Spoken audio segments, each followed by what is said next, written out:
Hey guys, this is Andy McCann with CrossFit Garage out here in Woodstock, Georgia, and I'm here to answer your health and fitness questions. And I got a pretty good one today. I'm going to summarize the question, but it's basically, here it goes. It's, how do I get more sleep? My biggest issue is that I don't feel tired at night. And when I do lay down, my thoughts spiral all around. Thank you, Nick from Texas. And so what I'm going to do is list out for you some of the things that I did on another podcast that I have on my own. So my podcast uniquely is called CrossFit Garage, and I'll link it. Maybe Jack can put it in the show notes and you can find it.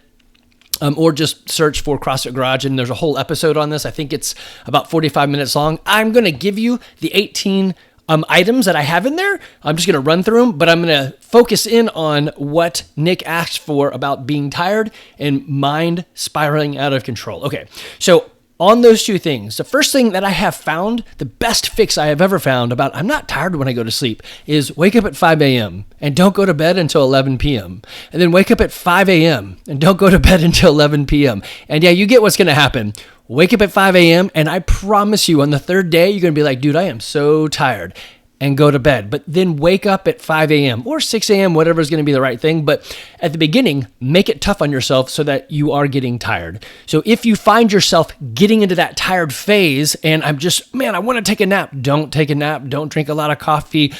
Let yourself experience the tired. Go to bed and then wake up. Okay, so the next one was, my thoughts spiral around. So I have two things that I've done for me, and I'm going to lay them out. You're going to have to kind of pick which one's going to work for you. So the first thing I did was put a notepad out, because it was more like business ideas and things I wanted to do. So I would reach over and write down whatever it was on a notepad. And then it felt freeing, like, okay, I got it down. I can go to sleep rather than let it keep going. So I just reach over and jot it down. It doesn't have to be neat. I had a little light that I would, shine, and I would just write and be like, okay, I'm good. I'm going to go back to bed. And I did that for a while, and it finally stopped happening so that I could mostly get a full night's sleep. The next thing I did, which has helped out a whole lot, is listen to some sort of podcast that I don't really care about, that I just do for fun. So for me, I listen to a Dungeon Crawl Classics podcast right now, and I've set it to go for about 45 minutes, and then it turns itself off. So I listen to that. I just have the earplugs in, or if my wife's out of town, then I'll just let it play loud. And I just let that kind of feed my mind, and then I go to bed. Actually, the third thing that I've used in the past was pretty good, is very similar. There is a system out there called relaxation or guided meditation podcasts or episodes or whatever these you can get. So let me pull the one up that I use on my phone. I'll tell you what it is. All right, the one that I used for a long time was Guided Meditations for Deep Sleep.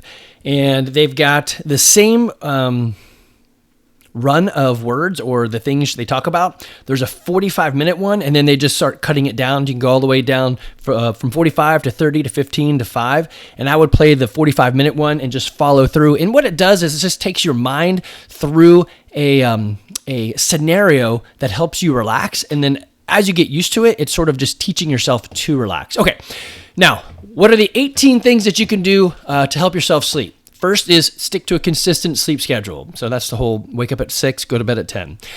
Create a relaxing bedtime routine, like read a book or whatever. I wouldn't watch TV or do scrolling in bed, but some sort of routine. I brush my teeth, I floss, or vice versa, and then I read something, then I go to bed. Limited exposure to screens, we just talked about that. Create a comfortable sleep environment, so make sure you actually like sleeping in your bed. If you hate your bed or your pillows, change those out.